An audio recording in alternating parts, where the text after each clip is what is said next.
Pertemuan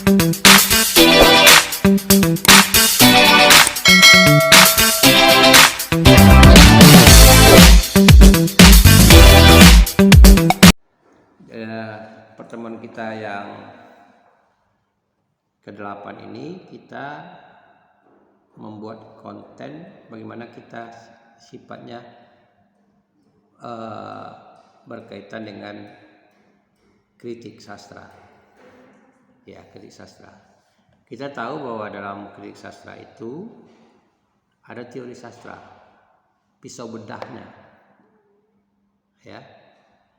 Dan sebagai kritikus itu kita sekarang orang dulunya membuat kritik dalam sastra, ketika puisi, novel atau film itu orang buat artikel di media cetak. Paham? Dan kritikus kita yang terkenal itu namanya Habayase. Kritikus itu nama kritik, selalu orang membuat mengasumsikan pada hal yang negatif. Padahal sebetulnya kritik itu tidak, ibarat lambang logo kejaksaan harus berimbang. Kita harus memaparkan kelebihannya apa, kekurangannya apa. Nanti vonisnya ya pada pembaca, pada penonton. Jadi kita tidak hanya kalau kritikus yang jelek itu dia hanya mencarikan kelemahan aja atau mencarikan kelebihan saja. Itu kalau mencari kelebihan saja itu ada misi apa gitu. Selalu orang nanya, kalau tidak simpat orang ada misi apa? Apakah itu misinya mesti terselubung dibayar orang? Ya kan? Ya harus netral. Karena itu sekarang kalau Anda lihat di media sosial sekarang orang pada ribut dengan stadion JIS yang dibangun oleh Anies Baswedan. Ya kan? Kan akhirnya kalau itu diam-diam tidak dipublish, orang tidak tahu. Tapi karena dipublish, sengaja diundang atau memang wartawan ikut atau penggiat media sosial ikut, Kementerian Erick Thohir kah, PU kah, sehingga dipublish, sehingga tidak bisa tidak. Dan itu akan muncul pro dan kontra. Nah, seperti kita ikuti. Bahkan merempet. Oh ini kan ada unsur politiknya kata orang, karena yang membuat itu Anies. Kita tidak ikhlas campur seperti itu. Tapi itu satu bentuk kelemahan dalam artian seperti itu. Artinya kritik yang tidak pada tempatnya. Itu contoh ya di bidang ilmu lain. Misalnya yang mengkritik itu tentang lapangan itu Menteri PU. Tentang rumput. Mengatakan tidak standar pipa. Sementara pipa belum komentar. Yang berhak menentukan cocok dan tidak cocoknya itu pipa. Harusnya ketika JIS itu dikritik, ya diundang oleh pipa. Layak dan tidak layaknya. Nah, karena itulah kita yang pertama sekali kita ingin mengkritik itu harus kita punya dasar ilmunya di bidang itu. Ya. Nah, sekarang saya mengajak Anda sebagai objek film. Objeknya film. Supaya jangan ribut orang karena berkaitan hak cipta, kita pakai mengkritik film pendek yang dikerjakan mahasiswa sebagai tugas mata kuliah saya kemarin. Anda tinggal pilih filmnya. Ya. Nah, tentu sebelum kita kritik film itu, kita harus tahu dulu komponen yang mau kita kritik. Apa? Banyak hal mau kita kritik. Kalau kita secara singkat, kita bisa mengatakan begini. Ada unsur intrinsik film itu, ada unsur ekstrinsik. Unsur intrinsik itu unsur yang melekat pada film itu. Apa itu? Ya ada aktornya, mainannya, settingnya. Kalau di film ada kaitan dengan proses editingnya, ada alur ceritanya, ya kan? Amanatnya, pesannya, temanya. Jadi kalau teori unsur fiksi yang ada di dalam, mungkin ada hal lain yang dijabarkan dengan unsur lain yang karena berkaitan dengan film. Musiknya, ilustrasinya, misalnya unsur kan ada ilustrasi, di film itu ada ilustrasinya. Ya, tokoh dan pentokoh itu berkaitan dengan karakter, ya. Jadi kekuatan film itu kita harus objektif, kita menilainya apa kelebihannya, apa kelemahannya. Oke. Tapi kalau kita inginnya kita respon penonton, ya kita pakai teori resepsi. Jadi kita pakai teori sastra. Apa itu teori sastra yang pecah bedah itu? Ya kalau kita kenal ada teori namanya, teori yang tertua itu teori struktural.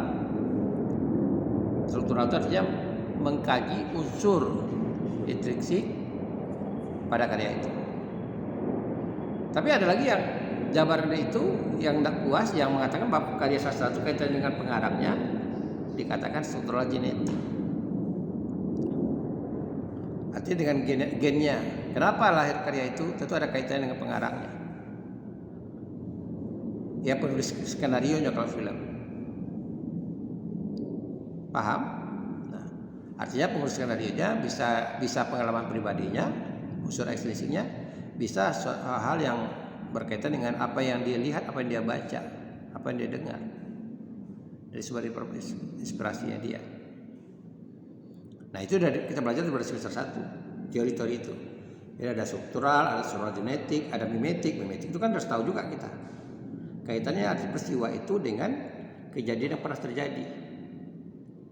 Ingat, mimetik itu ada orang salah tanggap, seolah-olah kita mereview ulang kejadian sudah terjadi. Tidak seperti itu. Karya sastra itu kan efektif. Bisa jadi itu hasil dari rekayasa beberapa peristiwa yang digabungkan. Ibarat kita makan gado-gado kan tidak bisa kita rasakan. Sayur apa aja yang kita rasakan. Jadi campur semuanya. Ada kentangnya, ada telurnya, ada sayur singkongnya, ada sayur kacangnya, ada kolnya, ada sebagainya. Jadi campur. Muncullah dia satu hidangan namanya gado-gado. Tapi kalau kita telusuri bisa, oh ini kol nih, bisa kita pilih-pilih. Artinya apa? Kerja mimetik itu kaitan, oh itu memang ada di alam nyata. Gitu. Jadi itu sekali lagi, kalau kita mau kritik film, sama dengan kritik sastra, teorinya. Sesuai teorinya bukan yang dari pakai, teori pecah bedahnya yang betul-betul yang cocok. Ya, yang cocok. Misalnya nih, Anda ingin mengkritik tentang pemerannya, berarti kan bisa kritik tentang tokoh dengan karakter. Bisa saja Anda katakan, oh ini sebetulnya karakternya hidup, cuman auranya tuh tidak tampil gitu. Gesturnya tidak tampil. Ini pernah saya katakan pada beberapa pertemuan yang pernah saya baca di media. Dulu pada satu masa tahun 90-an di televisi masih mulai-mulainya sinetron itu, ada artis yang hampir semua televisi kayak Rapi sekarang lah, hampir semua televisi sinetron ditampil, ya. Namanya Mutiara Sani. Anda tidak kenal Mutiara Sani. Dia akhirnya kalau nggak salah saya dia pernah pindah ke Sumbar jadi pengusaha taksi. Jadi dia laris ya waktu itu. Ya di Mutiara Sani itu istrinya Asrul Sani. Asrul Sani sastrawan yang menulis Robohnya Surau Kami. Nah itu kan orang Sumatera Barat. Jadi ada sebuah tulisan yang saya baca mengkritikan itu, dia bilang begini, Mutiara Sani itu sekarang memang lagi boomingnya, tapi Mutiara Sani apapun mainnya dia tetap sebagai Mutiara Sani. Itu kritiknya. Maksudnya dia nggak bisa melepaskan dirinya sebagai karakter dia keseharian. Paham? Beda kita kalau nonton misalnya Christian Hakim. Christian Hakim itu dia mengubah total. Misalnya Anda nonton Cunyak Din, bagaimana sih Christian Hakim itu berperan sebagai Cunyak Din? Anda bisa nonton misalnya Daun di Atas Bantal. Begitu juga Neno Warisman yang sekarang ada kalanya masuk di konten-konten politik, kontennya dia 1212 juga dia aktif dulu. Nah, sekarang udah jarang tampil di Indonesia konten-kontennya. Nah, dia ketika memerankan Sekti Hanafi zaman-zaman itu, dia betul-betul menghayati sebagai seorang yang jadi kuli pikul di Jogja. Tapi ini kadang-kadang mahasiswa, mereka terkadang meskipun sudah saya ingatkan, cermati, observasi dulu peran yang Anda mainkan. Ada kalanya kan tidak dilakukan karena dia bukan artis. Dia bertingkat tugasnya selesai. Kan begitu.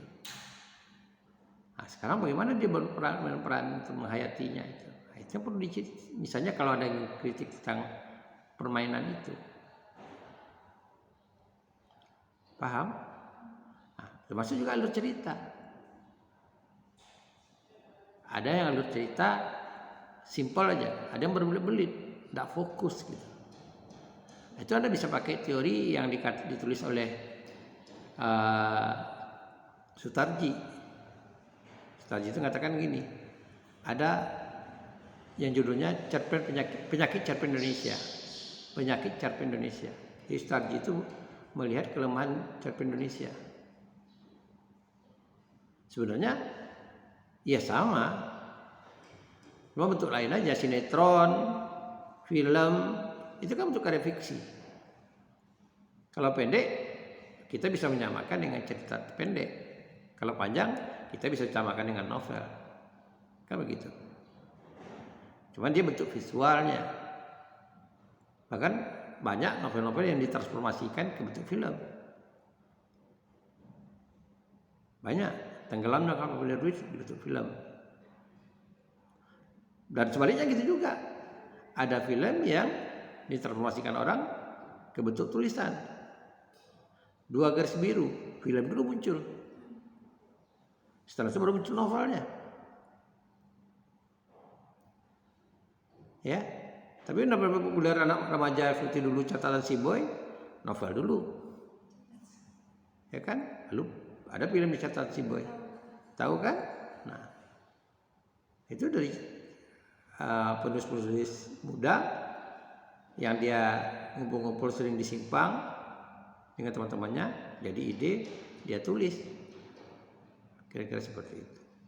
Jadi sama, prinsipnya sama. Memang ada hal-hal yang sifatnya divisualkan itu dengan yang dideskripsikan di dalam itu berbeda, karena dalam tulisan kan orang bebas berimajinasi. Dia buat kata seorang tokoh itu cantik, imajinasi orang macam-macam. Yang dikatakan cantik itu kan macam-macam. Imajinasi saya, imajinasi Anda berbeda dikatakan cantik. Ada orang suka orang cantik itu langsing. Ada orang suka atletis badannya. Kan berbeda. Sah-sah saja. Nah, jadi itu tadi kalau kita lihat tadi ketika film tadi itu kuasai dulu. Pisau bedahnya pendekatan kita apa? Yang kedua, komponen yang ada dalam film itu. Ya, itu tadi. Karena berkaitan pisau bedah itu berkaitan dengan komponen itu. Berkaitan dengan orang suka tidak suka. Contohnya nih, film ini populer. Populernya bagus. Bagusnya kenapa? Karena aktornya yang main kah? Karena banyak orang film itu, atau karena ceritanya bagus? Kan nggak bisa kita bedakan. Lesti Kejora kalau dia top nyanyi itu karena lagunya yang bagus kah? Atau karena dia itu punya follower yang banyak? Atau karena dia yang melakukan itu bagus? Nah, itu perlu dikaji. Taunya kita, dia terkenal, dipublikasi orang, banyak penontonnya.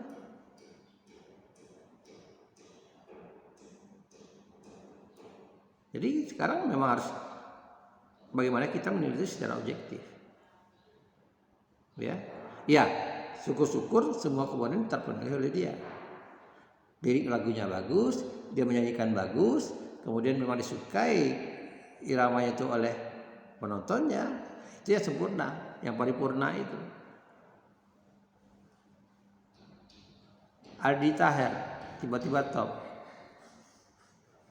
Saya nonton ada tiket yang dia show itu 100 juta bisa laku dalam sekejap, walaupun satu tiket cuma. Tapi orang gembar-gembar 1 juta, 100 juta tiket termahal. Maka diundang oleh orang Malaysia. Dia show. Apakah karena cara membuat bagus atau karena nyelenehnya dia sehingga dia viral? Dia nggak tahu kan. Tiba-tiba dia viral. Kan banyak sekarang orang tiba-tiba populer. Sepertinya juga Korla. Dia kan populernya dia populer dulu karena dia suka live. Jadi dia pulang kerja nggak bisa tidur mungkin dia live. Jadi hobinya live gitu. Dia live di Instagramnya, akhirnya lama-lama orang ikuti dia. Dia live itu bukan menjual produk, tingkah lakunya sebagai orang Medan ceplos-ceplosnya. Jadi ada orang suka. Karena banyak penggemar, ketika pulang di Indonesia dikemas oleh Ivan Gunawan, kebetulan dia bisa juga melagu, dibuat show meledak.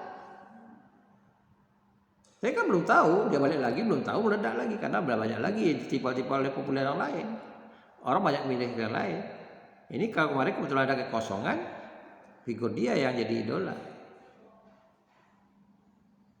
Nah itu yang penting maksudnya dalam dunia kreativitas itu yang perlu dibaca. Anda lihat nanti sekarang Ras Entertainment bawa Raffi.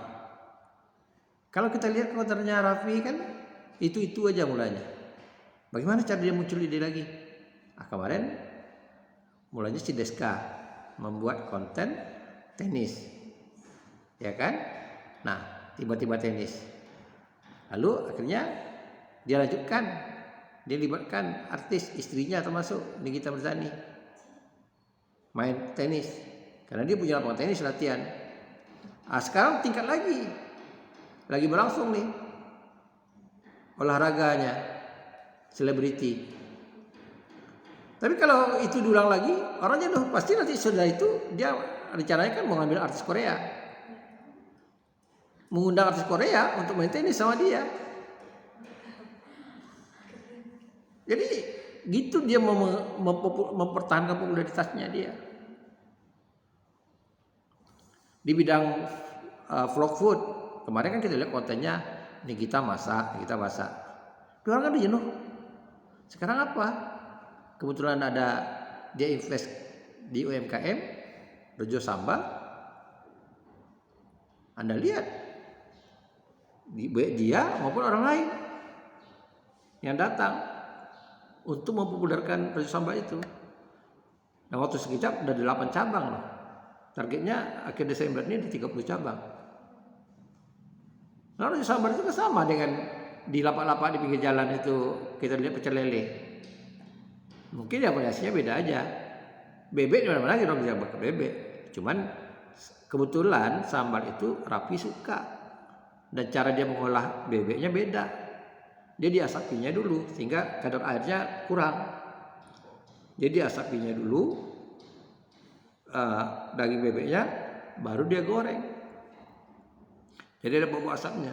Jadi Rejo Sambal itu dominannya popularitasnya karena Raffi suka dengan sambalnya, kemudian cara bebeknya itu empuk karena sudah 2 kali masak, diasapkan dulu kan udah empuk lalu digorengnya.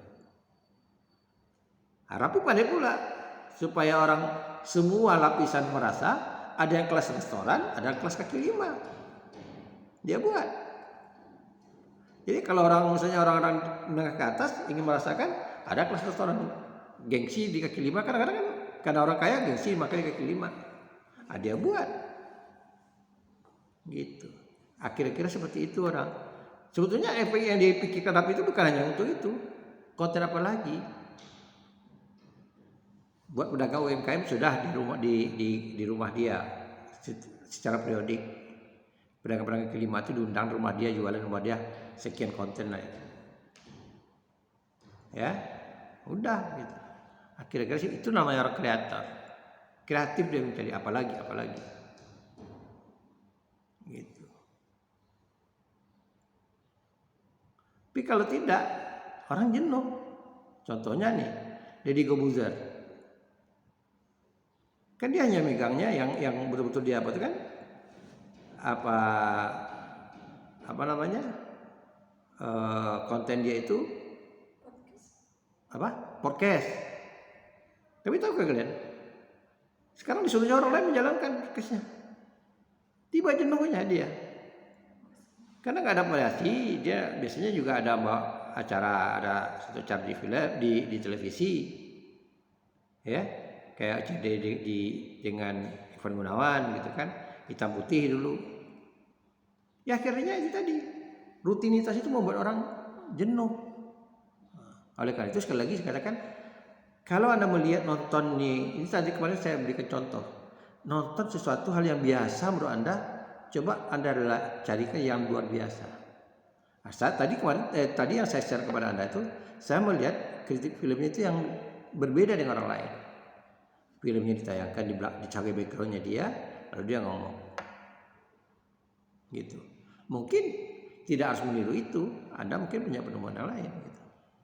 Nah kalau saya kemarin, saya buat cuplikan, saya buat pengantar, saya suruh, kemudian kontennya mahasiswa saya sajikan seperti yang saya siapkan kepada Anda. Kan saya buat pengantarnya dulu, lalu setelahnya gitu, karena saya tidak punya media untuk mengeditnya gitu, supaya saya itu konsentrasi.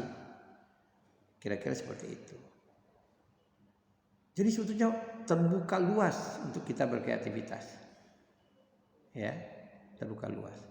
Dan ilmu yang kita pakai itu sebetulnya tidak jauh dari ilmu yang Anda alami dalam program studi bahasa sastra Indonesia. Kritik film, kita kritik sastra, ada teori sastra. Teori sastra kita belajar. Tadi kemudian membaca puisi, kita ada apresiasi puisi. Kan enggak jauh-jauh dari itu. Sini penampilannya.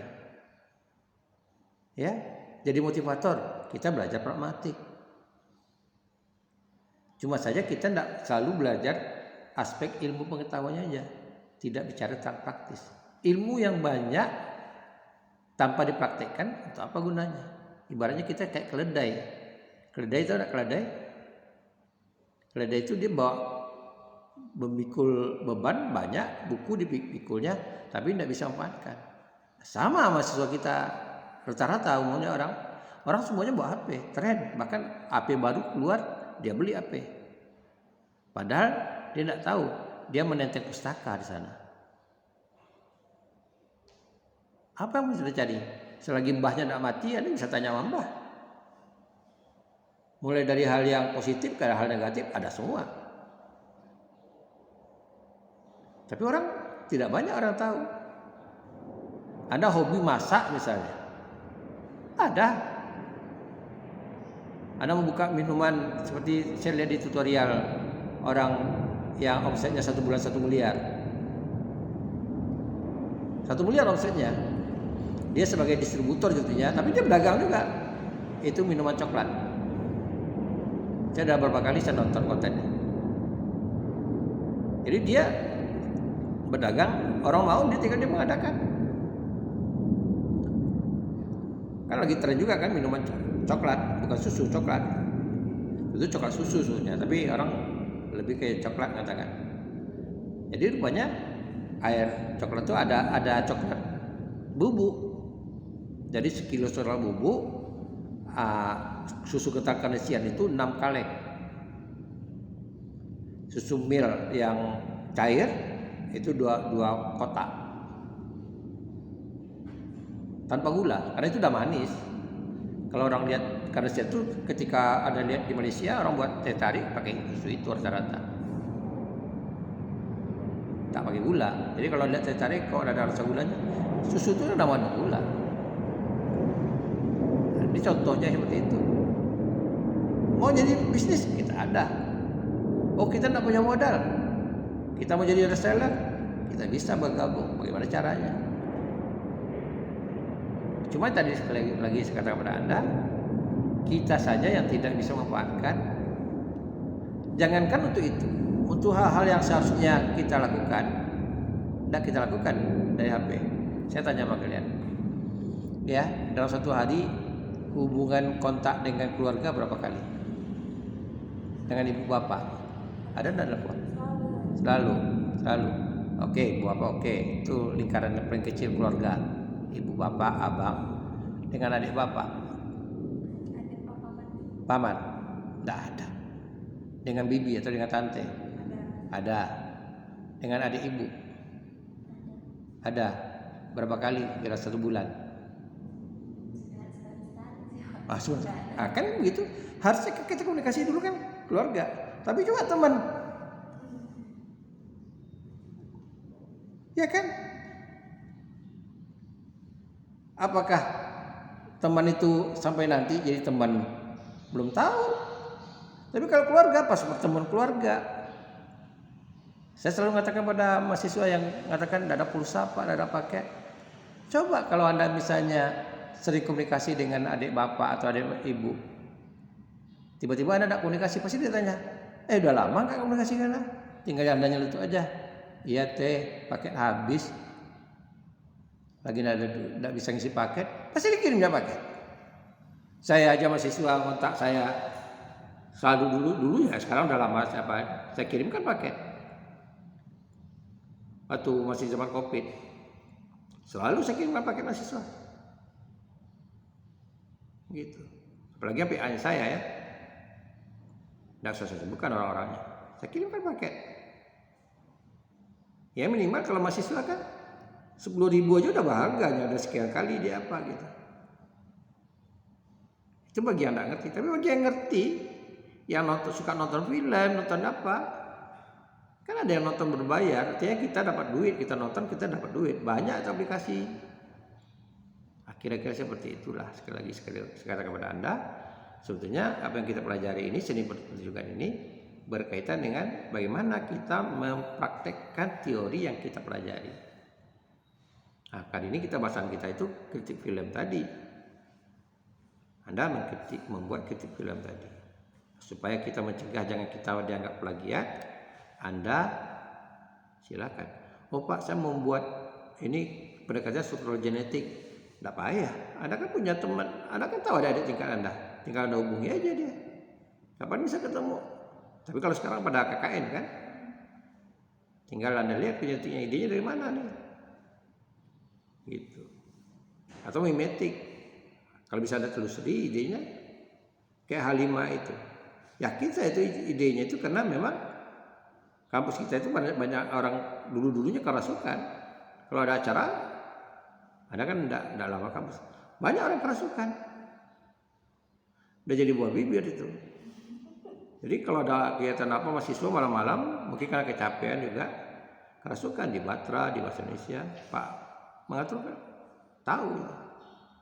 Bagi orang-orang yang punya indera keenam, dia tahu, dia nampak. Saya pernah kebetulan dulu kita punya mahasiswa yang punya indera keenam, perempuan, mahasiswi, anak dipakai.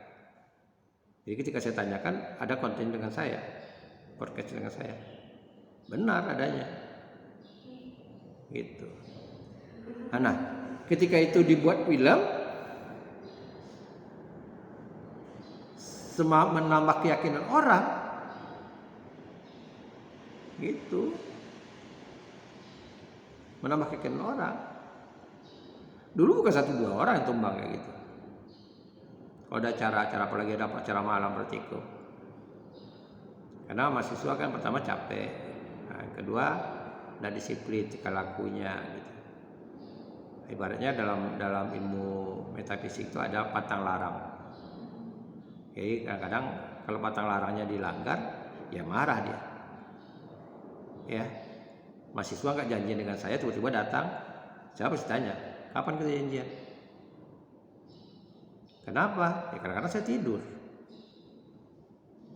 Kemarin ada saya marah. Saya baru tidur. Abang saya katakan ada mahasiswa.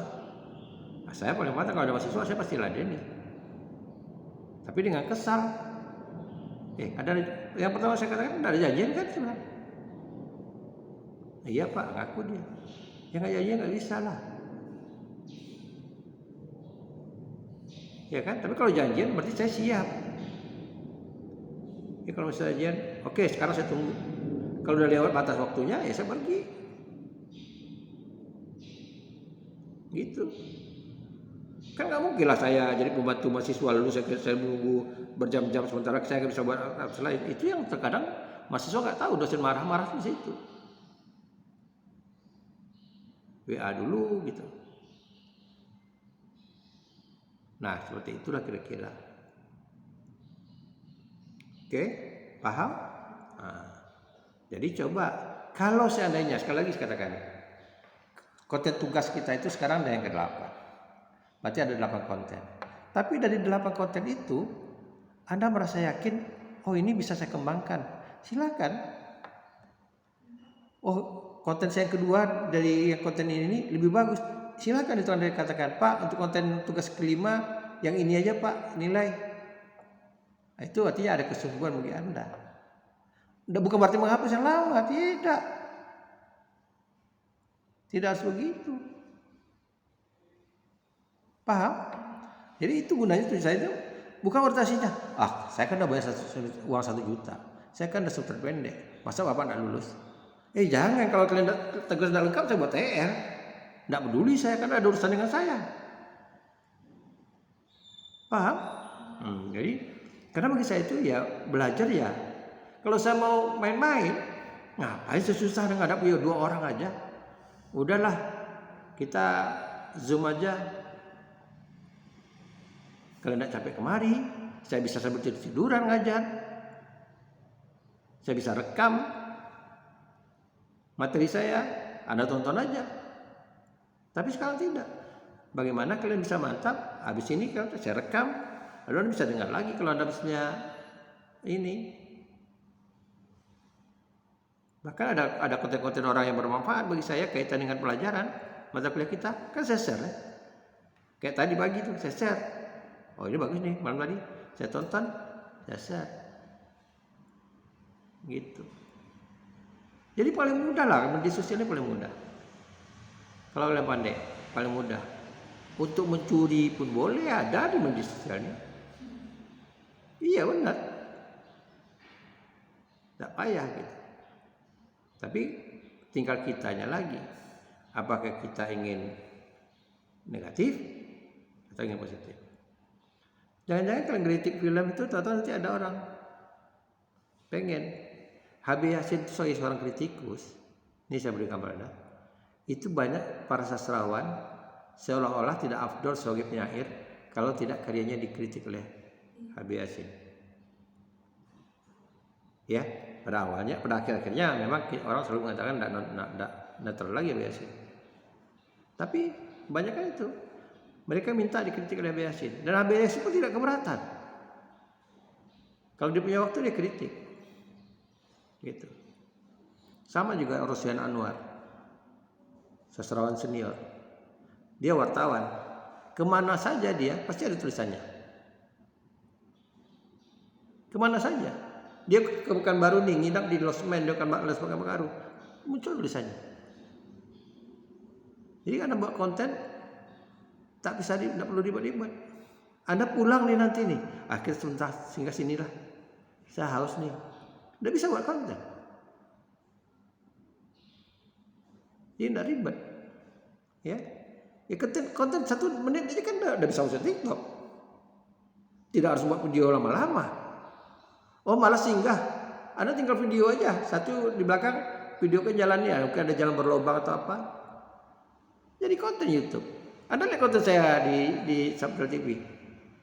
Banyak konten saya pas hutnya Pekanbaru. Saya di jalan-jalan. Kebetulan antar ibu juga sakit, berobat. Dari rumah ini 20 menit ke tempat itu. Siap 1 konten. Pulang, buat lagi, siap lagi 1 konten. Yang menurut saya layak orang tahu. Misalnya kan jalan macet, jalan Sudirman nih. Bagaimana orang mau cari jalan pintas? Nah, saya tunjukkan jalan pintas sini jalannya. Contoh seperti itu. Atau orang udah lama nih, ikonnya Pekanbaru itu apa? Apa yang dilihat orang Pekanbaru? Coba kalau kamu ke Pekanbaru itu apa? Selain dari mall apa? Nggak ada kan? Nggak ada. Tapi ada tempat-tempat yang Anda ingin bisa harus tahu gitu. Atau gini, ada tempat yang Anda rasanya ragu di sana karena tidak ada duit nih. Ada dekat sini ada durian runtuh, ada yang makan durian yang enak, tapi ragu berapa sih durian enak itu? Yang kata orang 1 biji itu ya bisa sampai 1 juta. Mana cukup duit? Kalau 1 juta 2 biji itu udah 2 juta. Bagus jadi hidup kayak begitu. Tapi pengen tahu. Coba. Berarti itu bisa dibuat konten. Kita buat konten. Pertama sekali bagi pedagangnya jadi promosi, bagi orang yang tidak pernah masuk, tahu. Dia harus hati-hati masuk. Berarti masuk di sana harus ada minimal 2 juta dan jangan banyak-macam makan. Paling banyak 2 biji durian, misalnya seperti itu ya. Contoh lah misalnya seperti contoh. Seperti itu gunanya. Sama dengan saya tadi. Di mobil aja. Ini udah bangunin cantik nih. Konstruksinya. Seharusnya kan jatuh orang kayak Bank BRI itu. Saya buat foto. Nonton orang 1,2. Dan itu udah ada efeknya dari jam tayang nonton orang pada kita. Kira-kira seperti itu. Jadi jangan ragu. Dunia YouTube ini bisa diseriuskan kalau ada kerja lain, bisa disambilkan. Dunia media sosial ini. Mau diapakan? Ya. Segala sesuatu itu udah jadi dokumentasi perjalanan hidup Anda. Jadi dokumentasi. Ini bisa ditelusuri ke belakangnya. Apa saja pernah Anda buat. Oke. Nah, seperti saya nonton, mohon maaf, di YouTube saya ada ponakan saya pesta, ada anak Bu Karlina pesta. Mungkin Bu Karlina udah nyimpan lagi dokumen saya ada di YouTube saya. Anak Bu Karlina udah punya anak. Ponakan saya udah punya anak. Tapi saya abadikan pas dia pesta, saya abadikan, saya masuk ke YouTube. Dia sendiri mungkin tidak punya. Siapa yang datang pun tidak punya nih. Jadi saya punya dokumen. Itu minimal itu buat yang abadi. Anda ingat teman-teman kuliah Anda, sekaranglah Anda video kan. Nanti udah bisa beranak pinak, yang mana ya? Anda bisa pergi kemana nih? Seperti kamu pergi ke Rengat. Ada teman kemarin. Siapa ya? Dia di YouTube. Gitu. Banyak sekali bedanya. Tapi kadang-kadang orang hanya tahunya sesaat. Sesaat. Gitu. Baik. Ada yang bertanya? Ada mau coba? Sekali lagi silakan pilih. 15 menit itu boleh. Jadi satu aja kita beri contoh. Kalau rasanya Anda merasa enjoy di sana, silahkan Anda mau buat kecil-kecil lain. Di film lain itu boleh, silahkan. Itu udah menjamin tuh Anda punya konten itu 100 biji film. Katakan 50 aja udah banyak konten Anda. Sekarang saya tanya, itu Anda ada berapa konten? Ada berapa video? Anda berapa? 24. Saya 600 lebih. Baru naik, ini udah lama vakum. Cuma yang seperti TV baru naik sekarang ini udah 1000 lebih, 1600 lebih. 1160 lebih. Ya akan meningkat terus gitu. Itu aja ya. Nanti mudah-mudahan minggu ini sampai hari Jumat kita sudah mencapai 12. Berarti tinggal mungkin minggu depan itu kita hanya sampai hari Selasa aja. Sampai hari Selasa aja. Ya kan? Lalu Anda tinggal menyiapkan administrasinya. Kan 16 kali pertemuan. Ya kan? Nah, itu. Nanti tugas berikutnya saya tinggal berikan wawasan kepada Anda itu membuat reportase laporan. Jadi ada sebuah wilayah, tapi ada sendiri apa? Nanti baru kita bicara ganda, buat podcast, buat pertunjukan, nama-nama teman gitu. Ini reportase. Contoh reportase itu artinya ada sesuatu yang kita orang tidak tahu. Kita buat kontennya, kita perkenalkan. Contoh sekarang, Anda lewat Kardudin lewat mana tadi? Lewat situ ya? Lewat Kartama. Ke Padang lewat mana? lewat Arifin Ahmad. Iya, ke sana ya. Nanti sebelah kanan sebelum belok ke Apatin tuh ada Anda lihat kereta api. Tugu Pahlawan kerja. Banyak orang nggak tahu tuh. Bahwa di sana tuh pernah ditanam zaman Belanda tuh pernah dikuburkan ribuan tenaga kerja. Jadi kalau diperkenalkan orang nggak tahu bahwa itu tuh gitu. Ya, pasar kaget misalnya. Kita buat reportase pasar kaget. Hari apa saja dijual pasar kaget. Misalnya, jadi kita datang, kita lihat, kita melaporkan. Itu reportase. Ya, nah, itu tadi. Baik, sampai di situ dulu. Kita udah mau jam berapa? Udah mau jam 11 ya? 11? 11.24.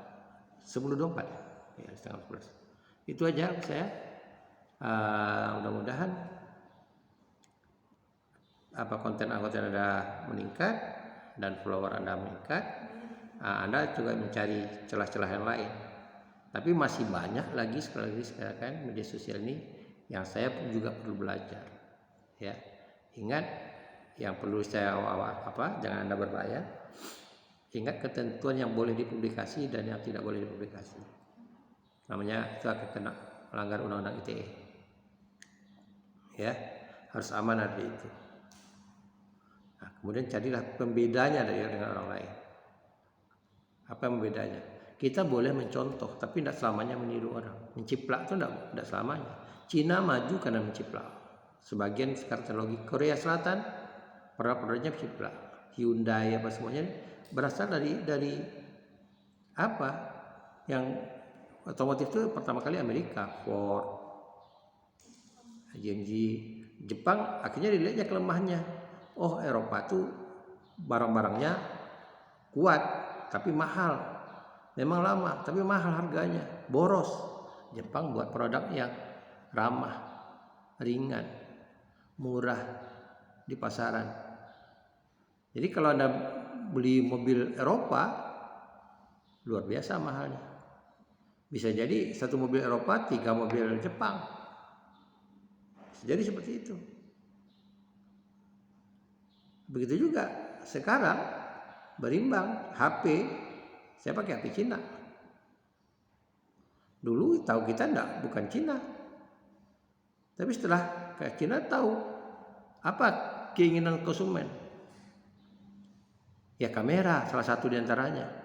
Maka dia lahirkan produk-produknya unggul di kamera. Saya pakai Mio. Ini dari yang 9 dengan 10 aja berbeda kualitas kameranya. Karena orang yang buat vlog. Ya, kalau orang kalau harga Apple aja iPhone tuh sekarang mau 4 juta, mau 12 juta. Bisa 2-3 HP Cina. Ya, mungkin tingkat ketahanannya yang berapa. Tapi hasilnya berimbang. Kira-kira seperti itu. Oke, udah lelah. Karena ini sudah pendek. Bukan saya minta sudah pendek untuk kalian. Nah, silakan nanti kita perlahan-lahan mudah-mudahan sampai ke ujung. Ya, assalamualaikum warahmatullahi wabarakatuh.